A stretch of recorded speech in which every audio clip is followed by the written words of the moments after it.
wabaje ene no nkonche ina na yerkas wase wajema egu akono mu asisi ara mu na yerkan fa ma ndwuma ko a weso ina asen emanyumi yerba ba ye ne dam boshaba electricals enkane papa afie electrical gadget no home appliances de boshaba ko fani mu papa ba ye papa energy commission and Ghana standard authority what one stamp is a suri yankrobatan oye ba se dum pz kgt market nkrobato the canon or yini je dum boshaba building ya ba prison son about antata kufabo sadanu mu ewe dum pz impotem hera no so no won sabake 0536095966 nya ahmatofa eze ebefrehen ye de kase ebrem onwumre eye me ekwesi do amene menu abema uncle ebo baini afi kase no nkyeremu enie yedi nkan akwa yede ani ekyeremu mfimfi mantamu ye kotwifo atimokwa mansini emu arawusama yensa ka kyerese ena prosifo akohu owura bia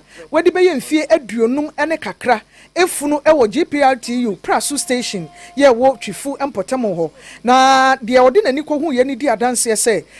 de brabafo a na station a ekonkran ya kra station ya ewo twifu praso ehonum na efunu okohu ye na emu nsem nyina na ye kwahoma so na ye ne Thomas Opon a won de odi nani edi de ko nyina echi ene enkomo apekire nyina no aka obi edi atre afo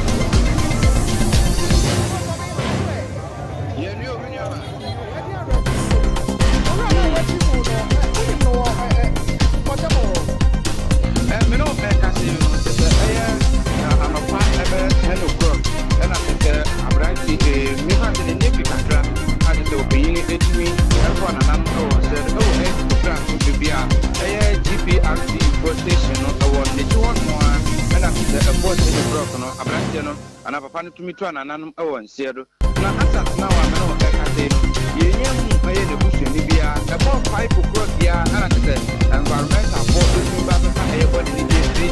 just station ho no na o ke papa na wa bro be ku pra ma no se no ni papa no ni e aye akra ka mu na ke to si ye ndu no si na to pra ni ma ka ka ko pra fa ni ade na papa na to mo se o train ni ba na ne ba etumi aba be fa ne na trawa pe ne be bia ma be fa no de di be to one week na be among for and so bia ni to do e de ma pe no ana ke se endra to ye nyina na na pa pe e bia ni for this it one mo we just do mo ya ana pa ke no pro na mo wa dia no e ka se dia ye ni papa yi wo be bia de ni ma ne se osibi akaka mu eno tia so o twen na baba be fa anta na o de ye nye mu bi ko a papa no ti na police bo ana be se baba ta es pa kom ha mo a mo ti na papa dia ti dia mo ti na papa shi mo ka ye me te buta ko bi o ti mi aba ne ba ai di ma me ai ko mi sa o one to ni ko ko mo ya na na ka di ya be di ana so se me ma wallet ya ya na ye di document na na o ki ta ko ko na o ti ni FBA na ma de se bi ala small o ye ana so se de bi no bi a friend o ade na so ye ana be si na so le ma ne mai o bi ama o me re ne ba me ni na ba se na o kan sa be se e wo se ti ja ko na ti bi sa o ne bia e ni se papa no ho a we ti ka so bi ya ke ma wo mo se bi o fi ha na se na na de na ma fo bi kan so okura e fa apesu na okura ni ma ka tre bia ekuba nya de sa ni me ni na no akonko tre bia ni na na edu ko e ka se okura e ye phone e se pocket na o to the environmental phone ade bi ho no phone ni bia ni e ke se papa no a o do mi aka identify se bia bro you for na de bi sa na ti no ka se bia le ba no to the free man bi bia le ba se nya be bia ti no e bia na ye report TV a na bi o mo tu me hu na chire no wa ba hwe bi ka body ni da na pe mo se kan ye bia no mo tu mi aka me ba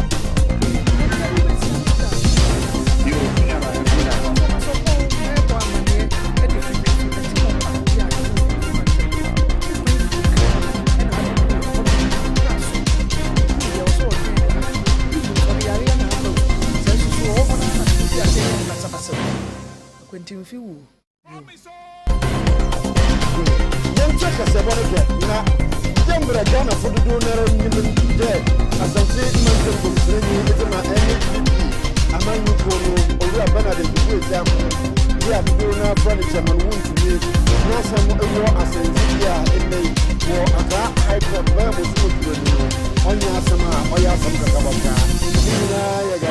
nsɛnsɛm bi a wɔde ho kɔedo wɔdze abɔ no nsɛm no kɔdo no ɛna wɔkɔdu baabi a ɔwɔ dɛ ɔde ne adansefo ɔde ba a ɛnɛ ɔhwɛ mu ma abante ne ɔyɛ panyin nso a ɛnɛ wɔhwɛ a ɔde kɔ ewu dapɔ ɔyɛ kyɛman wo ntumi no nso no wɔatoto ne adansefo ne ano na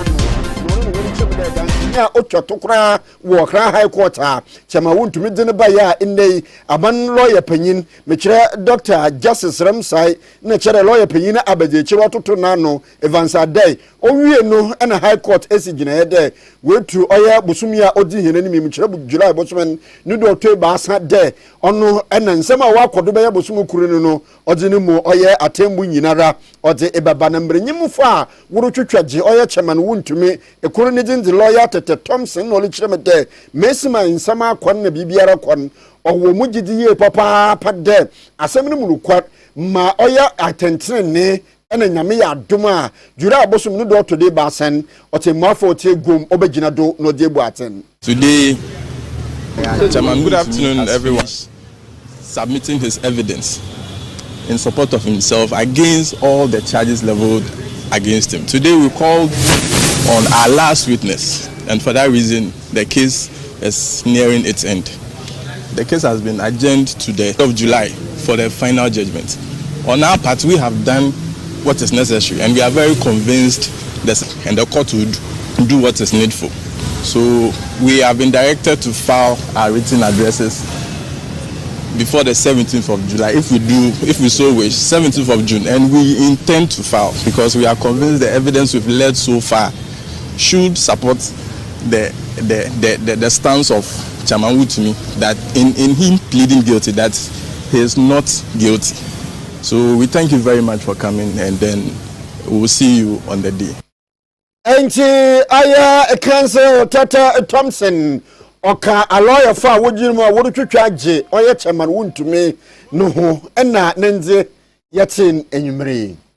yeto so e wo chairman wuntumi nsensem ya enei High Court no ahye se July de to so me nsanche se wo sese ene bosome pepepe omra no meji judgment e wo ni high profile case no e ho na ne nyina mu no e ye kwadu a aban di abono se wakoye galamse e wo ye kwaye bretum e wo Samra boy ya eno wato emantam emu na omukọ court no mpanyimfo edi akire bie ananso se ensam a ekọso no woni ekoye adanse a wokogya no bie eye kane Western Region Minister Kwabnochi Dakumensa ene mpanyimfo eba ye nyina omkoye adansefo e so no ye fourth defense witness e wasem no eho ensam ne kone ne banyina Justice Srem Sai ya oye Ghana ban lawyer panyin abedi akire o kire nsem sei close it today and the court has said to keep it 3rd July for judgment. Effectively, what does it mean to the people who are looking forward to looking for this case? They make the point that the cases are delayed. Effectively, what does it mean? Well, the courts do their work based on the rules of court. So whatever we consider, those of us outside the court, whatever we consider as delay, sometimes as a result of the rules of court, even though indeed there are other things that can cause the delay. But what is more important is that on the 3rd, the court will make a pronouncement whether or not the accused persons or any of the accused persons, is guilty of the offenses that we have charged. Thank you very much. We a Justice Dr. Sremusai or Deputy Attorney General. Ye twan samredo oncheri biara na konfanoche aban ayaresabia one enkrabata hoye accident and emergency center what ribotu igwade in the ihwa meye papa nti wontum enje emergency cases bi abam wobu ma akonta wo kirem de oye accident and emergency center na oye 37 bed capacity na chede mpawo a wode jayero hwe no oye eduasa eswan na enso no worubu mu akonta no wo chende wo oye ayarefo oye eduasia ekor 61 e wo ho a na chiri mpo no eduasa na so wo akira a owoda wo hwe ni nyina na chede mpo wo hon nyimpa dodo a waje wo hon we budu kura ncho woda wotum no na wole chire me de ine de wotum wie kakra no wode nhihye egu akon masisi ara mpani bia baka ho a ine yerka se wasen ye bo ya atum a emergency and accident oye cases nyinara no waraje atum ine oyaja acting medical director Dr. Yao Labi Olkasa in Olicheme de what nyama to akwemu ye papa nyisi siara webu ya atum bibia bokodo kama. Soon after we issued the statement, the Director of Public Affairs issued a statement yesterday. We had a Zoom meeting with the Regional Director of Health Services, his Deputy Director of Clinical Care, and medical superintendents of a number of the facilities who refer cases to us. In this meeting, we made them aware of the situation here, and they are already our partners. We collaborate a lot in the care of patients. So we told them the situation, and then we made each of them present tell us about their capacity. So they told us about their capacity and the current state. Na nukwakura mun ana Dr. Yaw Labi odetu igwa na oluchire me de inne de no nso no oda sentimentum ha yabo yere hu modin yi papa konfanoche abana yere sabe no bono modin de oba mamanfo ayerhwa anu yeze nanso ye wa yere sabe ahoro wo oye mantem yi muso a yerhwe ni yesesem ye buemu wa yedwuma obobo yi papa emodom a brenu branu biara no wobobu fado wo konfanoche ayere sabe no no do etwetwa ma ayerhwa akonkan wo mantem no oluchire a bebi tide afare ni sewa aban ayere sabe worhwe mani nyina re tutodin ma nyimpani bia akwa a nkobobo dodo. Yes, so as I mentioned, I know we've heard about projects like Afari, Sewa, some of the Agenda 111s. All these facilities plus the existing facilities have to be strategically looked at. And I know they are on the radar of the government. They should be strategically looked at and resourced. Human resource with the right skill mix or right skill sets, and then the right infrastructure and equipment, so that they can also function more efficiently and be able to deliver more than they are doing. And that will solve the problem.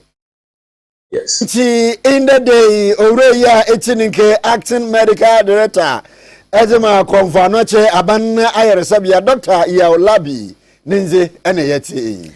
Yet one Samnesua, MTTD, a commander of the Motor Traffic and Transport Department, and no baby any a DSP Emmanuel say. And all there two just say, Nquenchia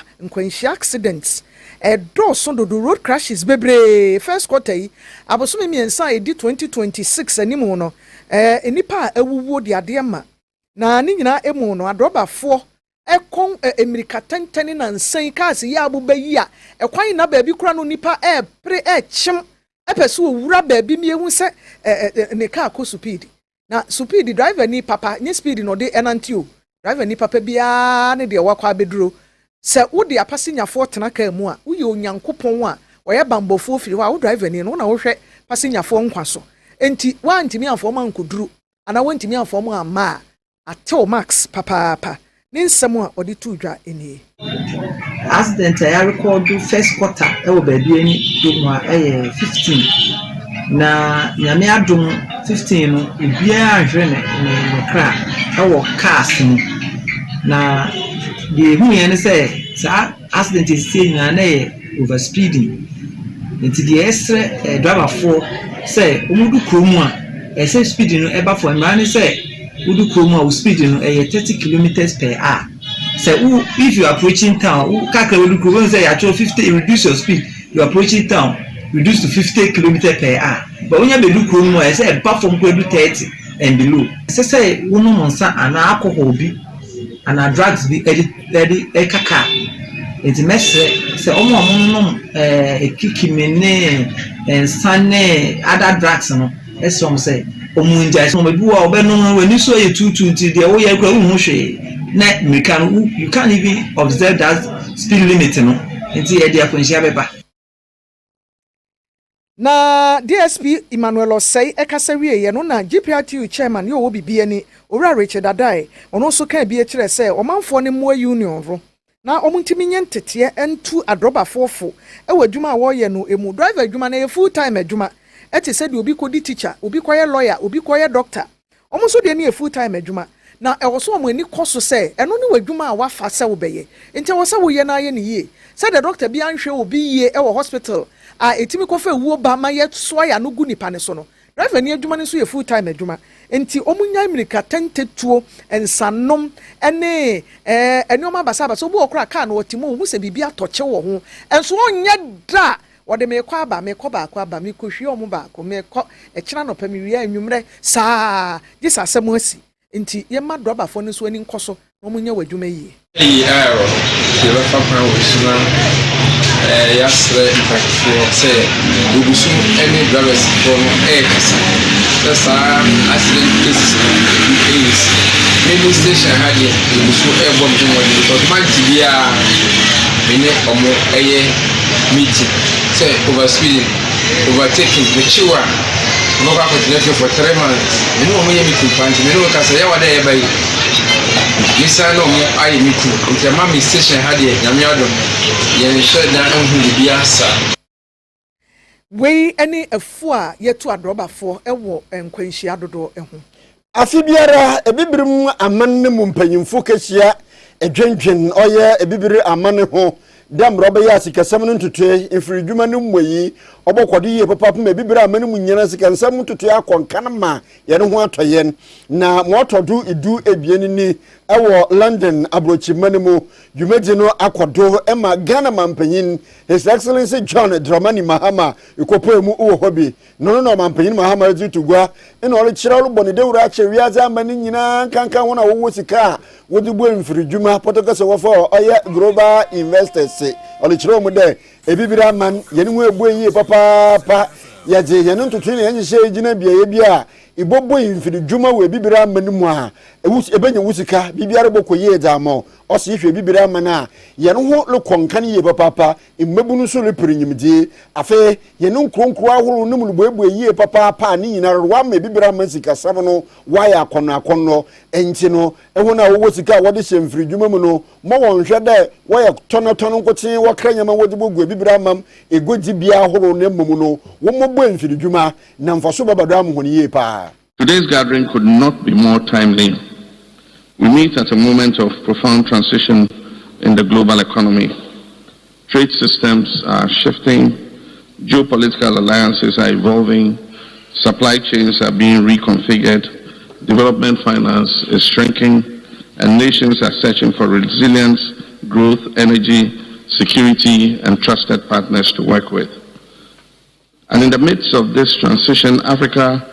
is rising not as a passive observer, but as a decisive force in shaping the future global economy. The theme before us today, redefining partnerships, navigating a world in transition, demands more than discussion. It demands a new framework for engagement between Africa and the world. For too long, Africa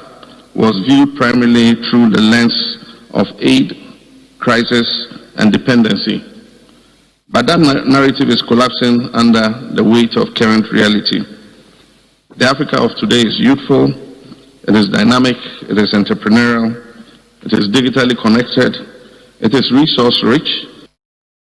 Ne kwa kromunu omampanyini ejina akonya ne dudu no man Ghana ye papa ena olo che wiaja man nkankan wona wo wotika wode hye infridwuma mnichira investor today oman Ghana baby a yegire wo ebibire mu no onye oman Ghana aye no ho today anu ena ewosika na je eribobbo infridwuma iwe ebibire amene mu a iwura Ghana pe chede ewura babiara ose infridwuma ne mwe no Ghana yegire enado eziriska ezibashe oyesika kwabia ne mwe mu a yegire enado efi eribeye bibi ebi mmada eribeye atafoforo kra ina ne mu egwedza ne mu kwankana Ghana yegire babia oya akono ye papa nti investors info woni sika mu wuro man Ghana sikasam tutum na mfaso babado amwoni ye pa. When I assumed office in January 2025, Ghana was confronting one of the most difficult economic periods in its recent history. Inflation was high, investor confidence had weakened, the national currency had depreciated sharply, public debt had risen significantly, and the country was navigating a painful debt restructuring program. But we refused to accept decline as our destiny. In 18 months, we've implemented disciplined macroeconomic reforms, we've restored fiscal confidence, and we've stabilized the economy. Omampanyini His Excellency John Dramani Mahama ninze ena yeti ye ko Western North emantamu kura ye sahwi erenchire ye kura adwuma mo ye yefum dwuma farming community na omanfo no kasa de adesere to aban nim ne woni e ka bia wano duru dwom nyina so omra meboa won o meye mpuntu dwuma mfama won ne ma ema setene mu ye da bi ye nsuo akwampa enkanea suku adan ene de keka ka ho nyina enya de a won sa eka bie enei okira mobile phone ni na ba bia kura bie bi wase enso mo de agisi etu kwan e de go bi ka battery ekosi so du phone kwa no akotu eska no akọ charge no asande aba bebi won so kra network no jiso ofurudua na mere we wo mu yi omo betimi afurudua nti na chese wo de call no nya bida enti wasre omanfo e de afa aban so sa aban ne mra na o meye bibi mfa ho mo kwanezo so mo firi ha ko ntaka nti wo firi ha ye ni pap bia pap ne si ha no enye ena ye oba ko so wo soro wan so minute bia na asen ono so firi ho ya ye si dan foforo no light pole ni ho light ni ho toss me yesa ni toilet so bo mam ka che le school ni ale che ya kwa ya wo pin ba ko school ni kuro de yanu ngola ane mo kuro kutu aya de aso be flenda kan e kwa ma ba ti che be ho school ni ko dress akola ane kama o ko ju ati ni na nzie no wayi akola ni woteti nzie na no a o ko ju school su ya na ndon na eno na chi no de wo hwe kire sesei se erenchire ehene nana kofi somu a otoso emienu ono so de nanu tomu bi kire se nyame anim no kureni amakro ne so tena ayaya papa omoto aba nti omo so fata omo mpuntu sem ni nsuo ni aya du ba bia ka ye mitanka ye de be yusu mitan ya ya stay en sanka ana school ni so empty approaches ba ya so of promise so be my school until o start say wo si da no so do chance e be volunteer so ekoko until no so aka ho until ye pemwa afri aba mu na si ade nse na ekosi ye no akwese na wo si wo no ana ho de na odi ye until ama yentimi hu se ye nkwa aba mu enko gimwa na se bibi tisa until sa na akoy and so omo koyi fudu o annaso na speed bi omo de fa ho na boy ba ko hwe ho no ye kwa no kra na ye se wo abusuafo wei eye ohene a ne kuro asem ne ye kan sahwi mpotamo ho a wo kire se aho kire enioma nkoyi enti aban twa na ni mehwe wo mu damma afi MPP amanyuku no won agomtenafo ebien ana enne wana so ayesu ye papa wasenji bia sa eyi oya chairman wuntumi oya santimantem gomtene yidi MPP amanyuku ni edifiwa afi bunu mantem gomtene nyi edima MPP amanyuku no aye kwame bafo dolo na afa na bonye ono so agina assemblée bia sisiara no no ana yereka se na asam wo Accra High Court enne wakwa assemblée bia court etu asam no oda shada de oye busumi ya yewo ne do otodo anan me kire da chena yewude yara no no mu ana asam orukwade abro yewori nyidzi nkobo no wo bisa na ye ma orukwade orubo hu emenne bibisa nkeke bi ma oso hwana ame makasande makasa chena de nisa manyuku wa banemu na enyama awori ya na bo a wo hye wonjido ebo a wada asha achechirefo edwuma a woso wadaba magana fo afi edwuma yefo a woyi wonedi inyinara no ni nyinara no mampanyin mahama na memwa ya truke ame kwa me bafo abronya mamanka maka papa wode me kogina asanyi bia idu makasa du o me ba se kura de koba bia mo be hu menche ba de oh ye kan sempa mani party ye se ko se de kristo kan ye se koba bia ko kan sempa ne bi ni se teacher for o ma ye aduma close to 2 years ne ye ntwe omoka na omo di ereho sika krom de be kwa akọkira de ura community na de ereho kra nze se wo nua baaye teacher ni kira de na se 15 17 months ye ntwe anka oba o mema de se mutimi isu boxer shorts ba ko 10 3 5 years no months san what about oba ye ntwe anka ontimi nyisu bi ta what ya say nti san kofo ne nsem ne ye kan se aban ne fi se ye kasati omo a enti bunu mantem gomtena yidima NPP amanyuku no kwame bafo abronye ninze ene yeti Yeda so gyina mu MPP nsemu na we de yakoma mrahye bedwafi Parliament House. Ofo ase yire bi MP Kodwo Ponkroma. Ene wo de atodwa se NDC for de so mo homra ne ese free IMF mo so bi obeka se bia na mpɛ so ka no kore de kyerɛw. IMF no akoye so dwan ya waton no ne so da so akuta ne dua. Yesi ya emfie nan ya de ho kɔbɔ omo no egu. Ye wie na so mfie miensa bi wo hɔ aka omo da so a ene yete ya omo hwɛ yen krata asemu papa panti aban ni ntimi mfa ne panya hwe kosi se IMF no ene ye bewie kura the next 3 years. Na European Kroma gina parliament mrahye bedwafie ema 2026 April staff level agreement ya emfie mienu aka omo de be monitor no mahwe ne omanyina PCI no oka ho asem. There was a lot of spin claiming that Ghana has exited, quote unquote, the IMF. And in that there was a lot of statement claiming that Ghana has exited for what he calls, quote unquote, a policy coordination instrument. As my colleagues and I will demonstrate in our submissions this afternoon, Ghana has not exited the IMF. We are members of the IMF. We went for an extended credit facility program. That program has been fully conducted. It has led to the stability that was the objective, and that program has come to an end. And the government has now signed or is in the process of signing another program, which is the PCI. And the government should be candid and let the Ghanaian people know so. Na Kodwo amananso hwa bi onso okan nwuma ena afei asetene mu din aye ena ho kire ye pa ye ho kra ye hu yasenem o kire enema bi aban no eye no omie bie ne ntaban mu na de o ya wonya ho nimde no omisa ne mpanyin sa tie bisa ene agoro ne din ena no kra da nkyɛn a Ghana Statistical Service nkunta omubuo kire de bia unemployment rate nam 14.7%, inflation enam 3%, so manya inflation nam 3%, nye se ni mutiewu America mo ene aman na yesori ayedidi free no eno na inflation nam 3%. Quarterly labor force survey Q3 2025. It says, and Mr. Speaker, I quote, in December 2024, the unemployment rate for young Ghanaians aged 15 to 24 stood at 32%. By the third quarter of 2025, that figure has risen to 32.5%, Mr. Speaker.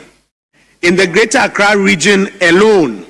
youth unemployment as at Q3 2025 is now at 49.3%. What it means is that, on the average, 1 out of every 2 young people that you meet on the streets of the Greater Accra region is unemployed. Mr. Speaker, the Ghana Statistical Service is saying that 7 out of every 10 unemployed Ghanaians are under the age of 35. We ofuasia yerebi MPP na shebedwani Kodwo Ponkroma. Yemfa kasebon ko pemu won finfin mantem na Gomua West ekrosin mu ena medimu no ko pai na amanfa wo Gomua obiri ina worusu wanamwan na asambre manodo lesre aban ena aban krachi panyin na wo Gomua West ekrosin mu rekirem de impotem wo no bibiere nyi ho a okoduye akwana atetu apansam ine nkane wonsam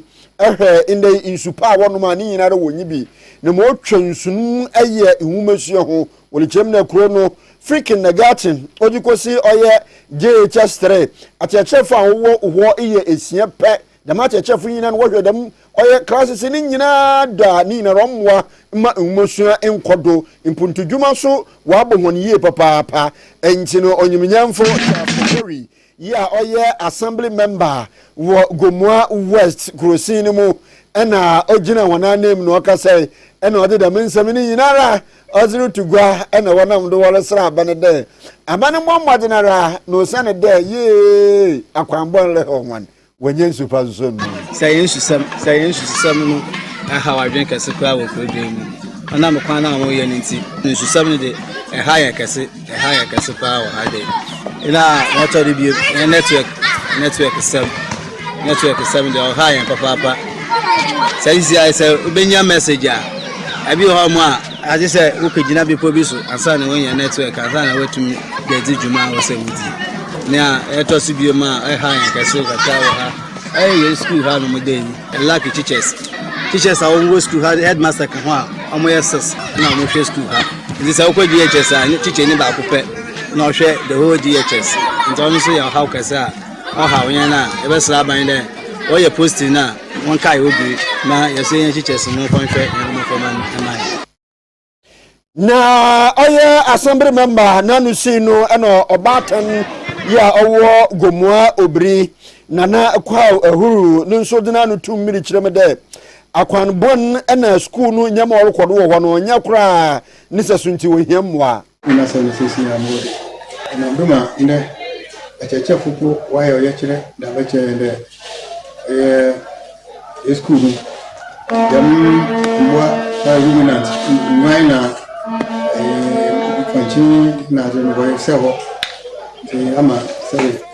additional sheda on photo ko se ne be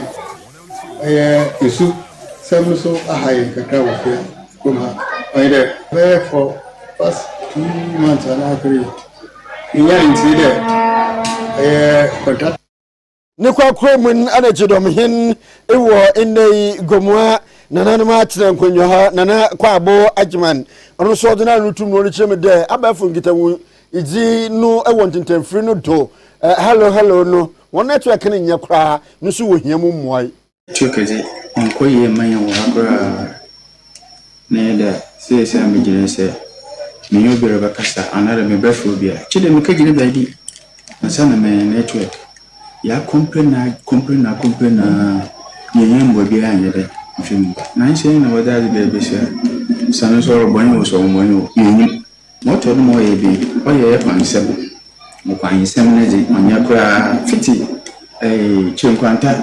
de besen de ko hweda dodo kwani ya kura nche ofi chenkwanta de ba obira anti nana kwabo ajman ena enede no ono so de ensem ne munchire mini yinara oze atu igwa eno ewo ho na kasebon lisidi na yemfa yintu edo na oyepo virtuous woman was one bosom empaibo ebro no waso ye papa june bosom ne di wori frase oye dachina ya wode bosom ne do otodo anano no na waje akosi oye memenda bosom ne do otodo esuan enti no memesi na wansha nso ano ahwache inhyemija woye from 3 am to 5:30 pm no ya woda ne nifiden wo baye ne dam afi dambra memenda biara no pono nse kosi anopa no wotwe wo bompai anum ye show don hwere bie no so no bakodo ye papa nti memmes no won ma ende won shanen so na member bia so na sereba bomba general na fe bidi wo kire na fa na bra na onye akono kama onfa ma wo ho ebo ababa waketo bi ayira anji wedi 4 years anji edi 4 years na yeso ojeje oyekoko otiaputu oja one ne maami ba adwuma no pay OPZ ho afi enwumere yi bobo ba ya ne maami ne ehwehwe na wo hu no eme se wa frɛ ni panim se so obi ahyeda amoa no de na fa ba bia ebusuafo so hu abaya bi a wodi be mfie nan ye frɛ no Angie a yesrew fa ne brɛ yɛn pamocho ewo oyepa adwuma mu ha ana so se police station bi e ben wo no wo de fa ne kɔ na frɛ 0243 729 127 0243 729 127 and 0243 833 830 0243 833 830 na yehu Angia yebeda mo ase yera Emmanuel Odro Korea no esem fani Jimmy Clay fire producer server room funu do so ye papa studios haye obapa prison patrician wo bo hine chi dom de producers enuanu mebia na yebo so mon amemezine ze uncle ebo baini ena akria esidua asitina pankomo ya abnesu